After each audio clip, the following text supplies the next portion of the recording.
Hello students, आज हम चर्चा करने वाले हैं एक पैरासाइटिक डिजीज मलेरिया के संबंध में। मलेरिया क्या है? Malaria is a parasitic disease caused by protozoan parasite known as Plasmodium.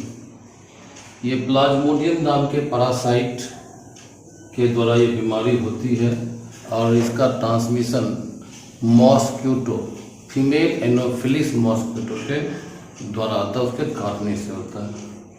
और it is a digenetic parasite. Plasmodium क्या है? डायजेनेटिक पैरासाइट है। इसका मतलब हुआ ये अपना लाइफ साइकिल दो होस्ट में पूरा करता है। एक तो पहला प्राइमरी होस्ट जो है वो है ए फीमेल एनोफिलिस मॉस्क्यूटो। इसको प्राइमरी होस्ट क्यों कहते हैं? क्योंकि इसमें जो है सेक्सुअल रिप्रोडक्शन इसका होता है, सेक्सुअल फेज होता है प्लाज्मोडियम का, इसलिए ये क्या कहते हैं, इसको कहते हैं आपको प्राइमरी होस्ट। और ह्यूमन में जो है असेक्सुअल फेज इसका कंप्लीट होता है, इसलिए इसको कहते हैं सेकेंडरी होस्ट। और इस बीमारी का पता लगाया चार्ल्स लेवरन ने। Charles Leveren discovered that malaria is caused by protozoan parasite known as Plasmodium। Charles Laveran ने पता लगाया कि ये जो मलेरिया बीमारी है वो एक प्रोटोजोन पैरासाइट प्लाज्मोडियम के द्वारा होता है। रोनाल्ड रॉस एक डॉक्टर थे भारतीय सेना में, उसने पता लगाया कि मलेरिया का जो ट्रांसमिशन होता है वो होता है फीमेल एनोफिलिस मॉस्क्यूटो के द्वारा। Ronald Ross discovered that malaria is transmitted by female anopheles mosquito in 1902। दोनों को ही इस खोज के लिए अलग अलग समय में नोबेल प्राइज मिला। प्लाज्मोडियम के कई स्पीसीज होते हैं। Plasmodium has following species. पहला P for Plasmodium, Plasmodium vivax. इसका जो इंक्यूबेशन पीरियड है वो 14 डेज है। इंक्यूबेशन पीरियड क्या है? जिस दिन इन्फेक्शन हुआ और उसके कुछ फेज कंप्लीट होने तक और जो टॉक्सिक सब्सटेंस बॉडी में बनते हैं, इसके बाद वो बीमारी पैदा करते हैं, उसके सिम्टम आते हैं। तो बॉडी में इन्फेक्शन होने से लेकर के फर्स्ट अपीयरेंस ऑफ सिम्टम्स के बीच के पीरियड को कहते हैं इंक्यूबेशन पीरियड। यानी मच्छर काटने के 14 दिन बाद इसके लक्षण आते हैं प्लाज्मोडियम वाइवेक्स के। ये 14 दिन इसका जो हुआ 14 डेज इसका इनक्यूबेशन पीरियड हुआ। इसी तरह से प्लाज्मोडियम फाल्सीपेरम का 12 डेज है इंक्यूबेशन पीरियड, और प्लाज्मोडियम मलेरी का 28 डेज है इंक्यूबेशन पीरियड। और ये चौथा जो उसका स्पीसीज है वो है प्लाज्मोडियम ओविल। इसका भी इंक्यूबेशन पीरियड 14 डेज है। यह इंक्यूबेशन पीरियड के विषय में डिफरेंस आपको बता चुके हैं। Period between infection and first appearance of symptoms is known as incubation period. Life cycle of plasmodium completes in 3 phases. और आप कह सकते हैं कि लाइफ साइकिल प्लाज्मोडियम जो है उसको 3 फेज में बांटते हैं। पहला है प्री इरिथ्रोसाइटिक फेज। ये फेज जो है मतलब कि इरिथ्रो मतलब आरबीसी में, प्री मतलब पहले, आरबीसी में घुसने का पहले का फेज है। दूसरा है एक्सो इरिथ्रोफाइटिक फेज, सॉरी एक्सो इरिथ्रोसाइटिक फेज। ये जो है क्या है कि ब्लड में भी फेज उसका चल रहा है और उसके बाहर भी लीवर सेल्स में भी चल रहा है।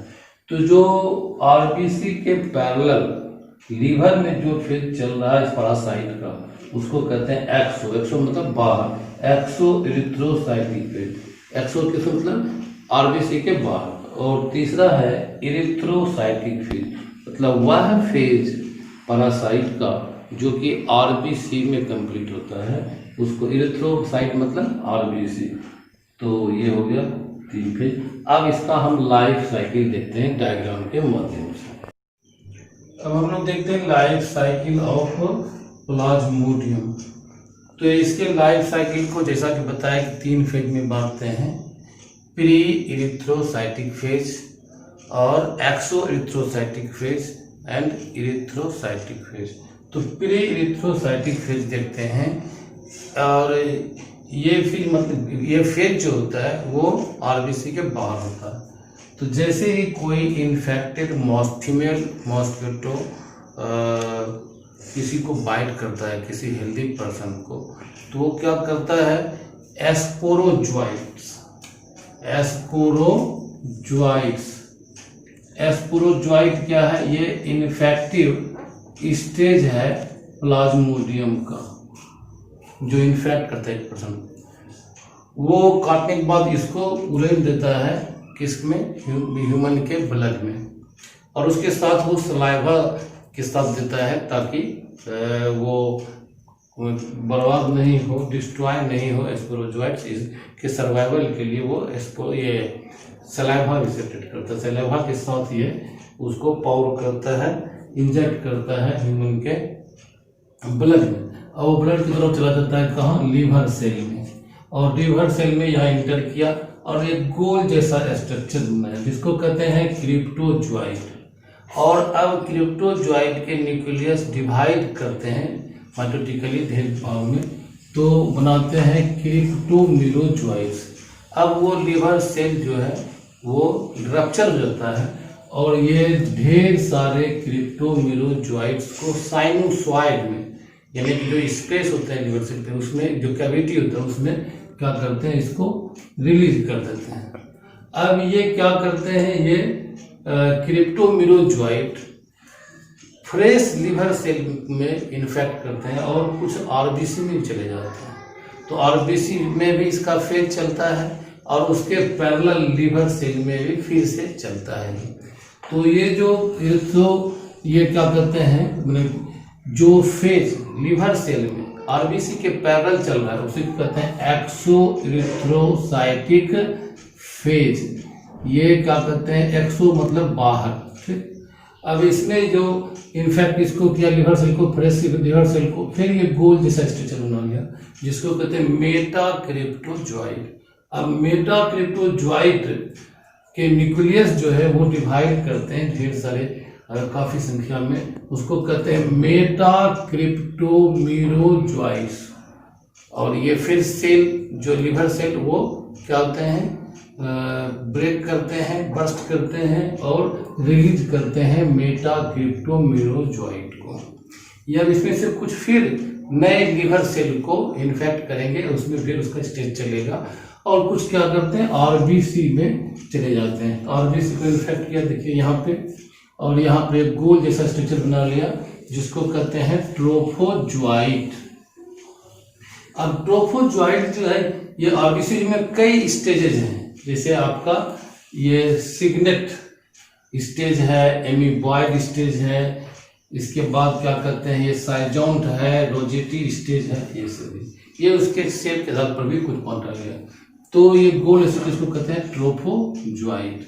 अब ये काफी बड़ा हो जाता है, इसमें वैक्यूल डेवलप हो जाता है जिससे उसके साइटोप्लाज्म और न्यूक्लियस चले जाते हैं पेरीफेरी पे, तो इसको सिग्नेट रिंग की तरह हो जाते हैं, जैसे ये एक अंगूठी जैसे होता है इस तरह से।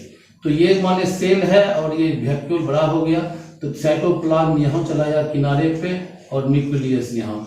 तो ये जैसे इस तरह से कोई नाक इस तरह से दिखता है ये अंगूठी में इस तरह से, तो इस तरह से ये न्यूक्लियस दिखता है, इसको कहते हैं सिग्नेट रिंग स्टेज। इसके बाद जो है वो क्या कहते हैं आपको, वो ये अमीबा के आकार में स्टेज में बन जाता है, और तो इसको कहते हैं एमोबॉइड स्टेज। और यहाँ पर जो वो आपको साइटोप्लाज्म वगैरह वो डाइजेस्ट हो जाते हैं। और इसके बाद जो है इसमें एक जो आरबीसी ब्रेक होता है उससे एक टॉक्सिक सब्सटेंस निकलता है जिसको कहते हैं हीमोज्वाइन, HAEMOJOIN, हीमोज्वाइन। यही टॉक्सिक सब्सटेंस है जो मलेरिया प्रोड्यूस करता है। और इसके बाद जो है यहाँ पर फिर एक ये बड़ा स्टेज बन जाता है और ये साइजोन कहलाता है। इसी में हीमोज्वाइन जो ब्राउन ब्लैक कलर के ग्रेन्यूल्स होते हैं और ये टॉक्सिक सब्सटेंस होते हैं और मलेरिया प्रोड्यूस करते हैं। इसके बाद क्या करते हैं, ये रोज क्या का रोजेटी फल इस तरह से, रोज जैसे पंखुड़ी इस तरह से होता है, इस तरह से बन जाते हैं, रोजेटी स्टेज को कहते हैं। अब इसके बाद फिर ये क्या कहते हैं, बनाते हैं मीरोजोइट्स, डिवाइस के न्यूक्लियस डिवाइड करके बनाते हैं मीरोजोइट्स। और ये मीरोजोइट्स अलग क्या कहते हैं, फ्रेश आरबीसी को इन्फेक्ट करते हैं और इससे एक बन जाता है आपको क्या बड़ा मेल गैमेटोसाइट और फीमेल गैमेटोसाइट। मेल गैमेटोसाइट से मेल गैमेट बनते हैं और फीमेल गैमेटोसाइट से फीमेल गैमेट बनते हैं। तो यहाँ पर देखिए ये फीमेल गैमेट बन गया बड़ा सा, और ये इसमें इसके न्यूक्लियस डिवाइड होकर के इस तरह के देखिए सिकल शेप जो इलांगेटेड स्ट्रक्चर बनाता है, जिसको कहते हैं मेल गैमेट। ये 6 से 8 इस तरह से बनाते हैं और ये डिवाइड नहीं करते बल्कि बड़े हो जाते हैं। और इसमें एक कोन होता है जिसको कहते हैं रिसेप्शन कोन, इसी के थ्रू ये मेल गैमेट आकर के इससे फ्यूज करते हैं। तो यहाँ पर देखिए फीमेल कोन के थ्रू ये जो आया मेल गैमेट, ये है, ये मेल गैमेट है आपका, यहाँ से यहाँ आया ये, और यहाँ से फ्यूज किया कोन ऑफ रिसेप्शन से, और यहाँ फ्यूज होकर बनाया जाइगोट। जाइगोट एक डिप्लॉयड सेल है। और इसके बाद ये फिर इस तरह के एक स्पिंडल शेप्ड स्ट्रक्चर में मॉडिफाइड कर जाता है, इसको कहते हैं ओकीनेट। अब ये ओकीनेट क्या करता है, इस जो मॉस्क्यूटो जो है उसके वाल को पेनिट्रेट करके उसके बाहर आ जाता है सरफेस पे, और एक गोल स्ट्रक्चर बनाता है जिसको कहते हैं ओसिस्ट। इसमें सिस्ट होता है, चारों बगल कवरिंग होता है, अपनी सुरक्षा के लिए ये बनाता है। ये जाइगोट द्वारा सेपरेट किए जाते हैं ये सिस्ट, उन्हें वाल, प्रोटेक्टिव वाल, और ये स्टोमैक की सेल के द्वारा भी। और ये फिर यहाँ ग्रोथ हो गया। फिर अब यहाँ पर ओसिस्ट के न्यूक्लियस जो है फर्स्ट डिवीजन इसका होता है मियोटिक, और इसके बाद जो सब्सिक्वेंटली उसके बाद का डिवीजन जो होता है वो होता है माइटोटिक। और ढेर सारा ये बनाता है स्पोरोजोइट्स। और ये लीवर, ये जो क्या कहते हैं आप ओसिस्ट का वाल रिलीज कर देते हैं, बॉडी कैविटी में जाते हैं जिसमें ब्लड होता है, मॉस्किटो के डिफरेंट पार्ट्स में जाते हैं, और उसमें से कुछ जो है ये लीवर में चले जाते हैं, और लीवर में चले जाते हैं तो उस समय मॉस्किटो जो है इन्फेक्टेड हो गया। अब ये मच्छर जब किसी को फीमेल एनोफिलिस मॉस्किटो काटता है तो सलाइवा के साथ ये स्पोरोजोइट देता है, और फिर ये लीवर को इन्फेक्ट, ये साइकिल चलते रहता है। तो यहाँ पर देखिए ये प्री इरिथ्रोसाइटिक फेज हो गया, एक्सोइरिथ्रोसाइटिक फेज हुआ, ये इरिथ्रोसाइटिक फेज हुआ, और यह ह्यूमन में एसेक्सुअल हो रहा है। और यहाँ पर इसके बाद मेल गैमेटो फीमेल गैमेटोसाइट बन गया मेन में। और ये उसी समय क्या करते हैं, कोई मच्छर जब काटता है किसी इन्फेक्टेड पर्सन को, इसके सारे फिर उसके स्टोमैक में जो है डिस्ट्रॉय हो जाते हैं, सिर्फ मेल और फीमेल गैमेटोसाइट को छोड़ करके। और इसके बाद ये डेवलप करते हैं, मेल गैमेटोसाइट से मेल गैमेट बनते हैं, फीमेल गैमेटोसाइट से फीमेल गैमेट बनते हैं। तो इस फेज को यहाँ तक ये सेक्सुअल फेज करते हैं, इधर एसेक्सुअल फेज कर सकते हैं, और ये पूरा यहाँ पर इरिथ्रोसाइटिक फेज है। तो इस तरह से ये फेज ये लाइफ साइकिल इसका मलेरियल पैरासाइट का कंप्लीट होता है। अब इसमें देखते हैं इसके बाद कि इसके कैसे हम बच सकते हैं और उसका इलाज क्या है। अब हम लोग देखते हैं मलेरिया का इलाज क्या है। मलेरिया के इलाज के लिए अब तो बहुत आसान है, और ये बहुत कॉमन ढेर सारी ये मेडिसिन है। पहला है क्विनीन, ये सिनकोना नाम के ट्री के बार्क से, उसके छाल से बनाया जाता है। दूसरा मेडिसिन है प्राइमाक्विन, और तीसरा मेडिसिन है क्लोरोक्विनिन, और चौथा कैमोक्विन, और पांचवा कोमोप्राइमा। ये सारे मेडिसिन हैं।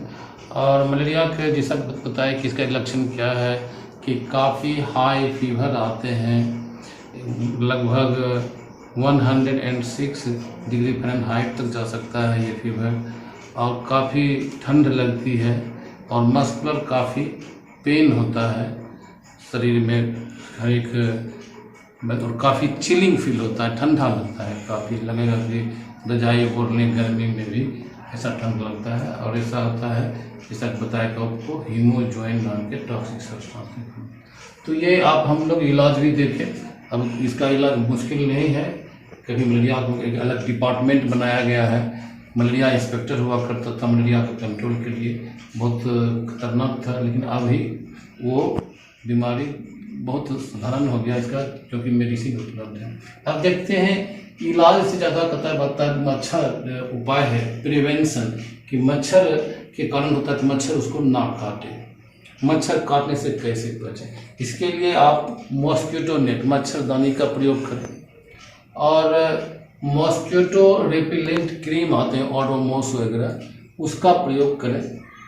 Use of anti malarial drugs का प्रयोग करें, और spraying of kerosene while in open drain, जो खुली नाली है उस पर केरोसिन का प्रयोग करते हैं, इससे वो डिस्ट्रॉय हो जाते हैं मच्छर और उसके लार्वा प्यूपा वगैरह। इसके बाद है स्प्रेइंग ऑफ इंसेक्टिसाइड, यानी कीट, ये क्या कीट है, ये इंसेक्ट है मच्छर, उसको डिस्ट्रॉय करने insecticide like BHC benzene hexachloride और DDT डाइक्लोरो डाइफेनाइल ट्राइक्लोरोइथेन, इसका प्रयोग करते हैं ताकि मच्छर और उसके प्यूपा लार्वा वगैरह मर जाए। फिर फ्यूमिगेशन, धुआं करते हैं मच्छर भगाने के लिए। इसके बाद filling of disease to destroy the shelter of mosquito. Mosquito अपना प्राय जो मैंने ब्रीडिंग करते हैं, अंडा देते हैं, बच्चे देते हैं, वो गंदे प्लेस पे, पानी पे, तो पानी कहीं जमने ना दीजिए, चाहे वो आपका कूलर हो या घर में और कहीं भी गड्ढा वगैरह हो, उसको फिल कर दिए, भर दीजिए, ताकि पानी ना रहेगा ना मच्छर उस पर अंडा देगी। फिलिंग ऑफ डिजीज हो गया टू डिस्ट्रॉय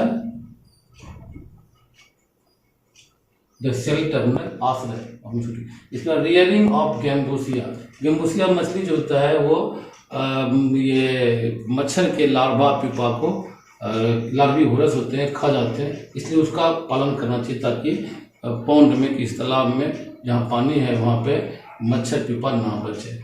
इसके बाद देखते हैं टू ग्रो इंसेक्टिवोरस प्लांट, जैसे यूट्रिकोलेरिया वगैरह इंसेक्टिवोरस प्लांट होते हैं और उसको डिस्ट्रॉय करते हैं, तो उसका मैंने उसको ग्रो कराना चाहिए। To rear dragonflies to destroy mosquito and its larva pupa, ये ड्रैगन फ्लाई उसके मच्छर को खा जाता है, उसके लार्वा प्यूपा, इसलिए इसका पालन करना चाहिए। Elimination of breeding places of mosquito, जहाँ पर ब्रीडिंग करता है कहीं गंदा वगैरह है तो उस सबको गंदा जगह का गंद नहीं होने दें, उसका प्रॉपर डिस्पोजल करें। Hygienic disposal of animal excreta and garbage, जो कचरे वगैरह हैं या जैसे केटल वगैरह है उसके डंग वगैरह है, वो भी बहुत मच्छर उस पर पल सकता है, तो उसका हाइजेनिक जमीन के अंदर गाड़ करके डिस्पोजल करें ताकि मच्छर उस पर ना रहे। तो ये सारे चीज़ हम लोगों ने पढ़ा मलेरिया चैप्टर में। यहाँ चैप्टर समाप्त होता है, दूसरे दिन दूसरा चैप्टर लेके आएंगे। Thank you.